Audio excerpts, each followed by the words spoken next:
இதுக்கு நான் என்ன சொல்கிறது, தங்கச்சியை நான் அப்படி எதிர்பார்க்கல, பிரியாவை நான் அப்படி எதிர்பார்க்கல. அது சக மனுஷியோட உரிமை.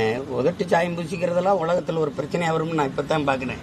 சென்னை மாநகராட்சி மேயர் பிரியாவின் டபேதார் அதிக அளவு லிப்ஸ்டிக் போட்டதால் பணியிடம் நீக்கம் செய்யப்பட்டது குறித்து நாம் தமிழர் கட்சியின் ஒருங்கிணைப்பாளர் சீமான் கருத்து தெரிவித்துள்ளார். நீ அங்கே போய் கூட்டிக்கிட்டாதா தங்க, அதெல்லாம் தகப்பனையும் தலைவனையும் கடன் வாங்க முடியாது தங்கச்சி. அது வந்து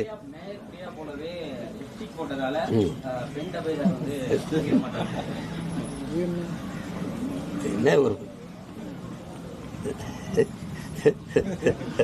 இதுக்கு நான் என்ன சொல்கிறது, தங்கச்சியை நான் அப்படி எதிர்பார்க்கல, பிரியாவை நான் அப்படி எதிர்பார்க்கல. அது சக மனுஷியோட உரிமை. உதட்டு சாயம் பூசிக்கிறதெல்லாம் உலகத்தில் ஒரு பிரச்சனையாக வரும்னு நான் இப்போ தான் பார்க்குறேன். இது ஒரு சாதாரண ஒரு இது. அதுக்கு போய் பணியிட மாற்றம்லாம் செய்வதை முற்போக்காளர்கள் தான் பேசணும், பெண்ணிய உரிமை பேசினவங்க தான் பேசணும். அது தவறு, அதுக்காக செஞ்சிருக்கலாம் தவறு, அதெல்லாம் தவறு.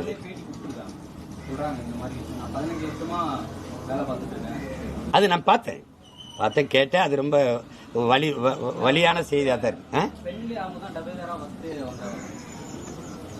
இதுக்கு அண்ணன் என்ன செய்யலான்னு சொல்லு.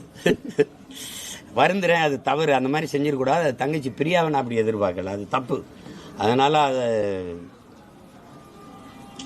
தன்னோட பணி செய்கிறவங்க நல்லா உடை உடுத்திட்டு வரணும், நல்லா இருக்கணும்னு விரும்பணும். அதுதான் நல்ல தலைமை பண்பு. அது இல்லாமல் நீ சரியில்லை. அது